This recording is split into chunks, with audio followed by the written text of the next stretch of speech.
Aneta Tinapel. I am here at Munich Fabric Start in the Innovation Hub known as the Key House. I'm sitting with Marco. Hello Marco, how are you today? I'm very well, and you? I'm good. I mean, kind of enjoying, Munich Fabric Start in July, which is, normally we have it in September. It's a little bit cooler, but July, it's quite nice. And last time we spoke was 6 months ago. Yes, in the same area. We spoke at the last shows in Munich, yes. Yes, and he just whispered to me before we went on camera that 80 years old, your company's birthday. Yes, this year we have celebrated our 8th year anniversary. Mm-hmm. And yes, my grandfather started the company in 1943. Wow. And we are celebrating this year like the 8th-year-old of the company. So to the much more smaller companies, what advice would you give them to be in business for that long? Because, it's very rare these days to see a company such as yours, lasting as long as 80 years. I mean, that's quite an achievement. So what advice would you give to the younger baby companies? I would tell them to really believe very strongly in some kind of project that they have in mind. Put a lot of passion, hard working, day and night, yes, and never stop. And think about innovation and circular economy business. And I would recommend all this. But really do it with the best passion they can. Yeah, passion will drive you, won't it? Yes, If anything, yes. if everything else fails, passion is always there. Yes. So what have you guys been up to since we last spoke 6 months ago? Anything new that we need to know about?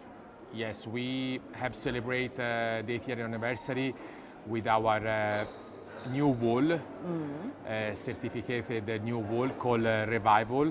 Okay. We had before, in the last years, we created the M wool that was our recycle name of the recycled raw material and wool.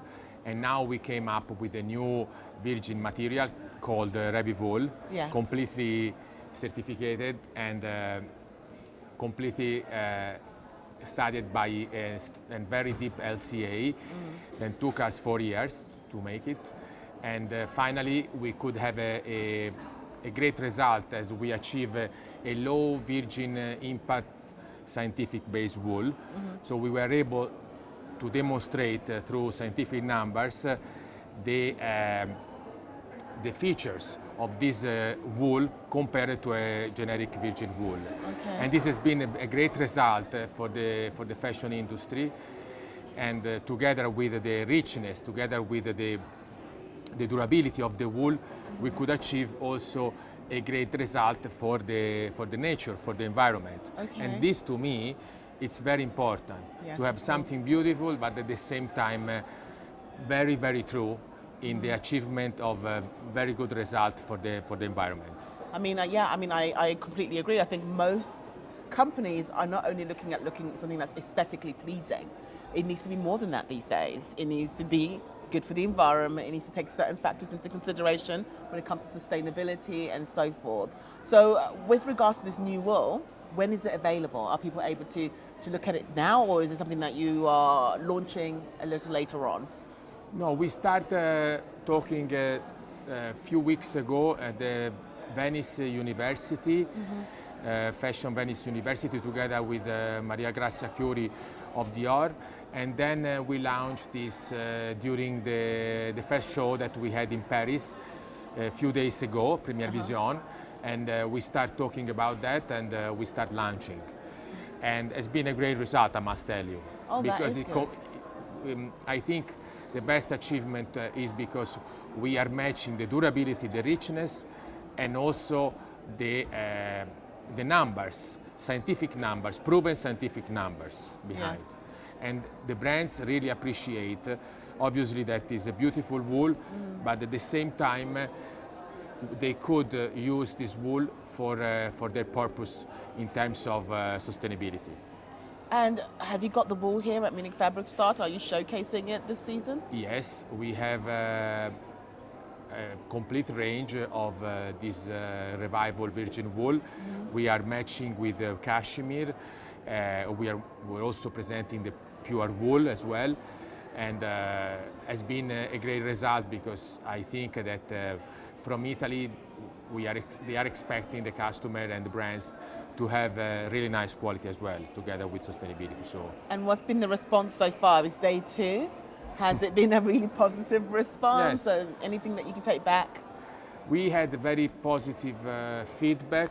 In Paris 2 weeks ago. We have 2 stands, one close to the other and connected, and we had many visitors every day, so it was a great result. Then we had the Milano Unica show in Milano, and also there we had a strong result. And nowadays we are here in Munich, and as well here we can see that there is a lot of interest, yes. And talking about sustainability, how is your company looking to continue to implement that in your strategies? Because I feel like a lot of people struggle to continue to implement it in their strategies. So we are a very lucky company. Our DNA is starting with a circular business. My grandfather started with a blanket. He had the vision to bring back from Resina, a small city in a small place close to Naples, during one of his trips, a blanket from the military wastage, and bring back to our region. And from that we started with the raw material, and then yarn, and then the fabric. So it is really our DNA. We didn't create anything artificial. And then we have implemented this through different systems, and we have taken the recycle to the very high level, and this has been really our strength. Then we implement with LCA, with scientific numbers, and this is what really cares to the fashion right now. Not only the certification, but the real numbers. And we have been able to innovate all this circular economy business, mechanical, and so we have been studying and giving important study to our business partner. I must tell you that we have to continue in this direction, and we have to continue in believing what we are the best to do with, and we have to implement always giving to our stakeholders real numbers that they can really put on the garments, they can put on their financial and sustainability statements, and they can really implement their circular strategy. This is so important. I think it's great that you're able to back up the claims that you have, and also allows your customers to back it up as well, which is the hard part, because there's a lot of greenwashing happening, and it's hard to prove something is sustainable. And the fact that you offer that as part of your service to your clients is definitely really good. It's been very difficult year, I believe, because the customer do not. They are taking a big risk to say something in regards to sustainability. True. Because it's very complicated to understand when is greenwashing or when there is real achievements. Yes. And Manteco is helping them to get real achievements, and to have real statements from what they are going to declare. And there is it's not easy for them to implement all this. Yes, and I think you make it easier, right? Yes, we make it easier. Yes, exactly. This is our purpose. I love it. Thank you so much, Marco, and we wish you all the best for day 2 at Munich Fabric Start. Thank you so much for your time as well. Always.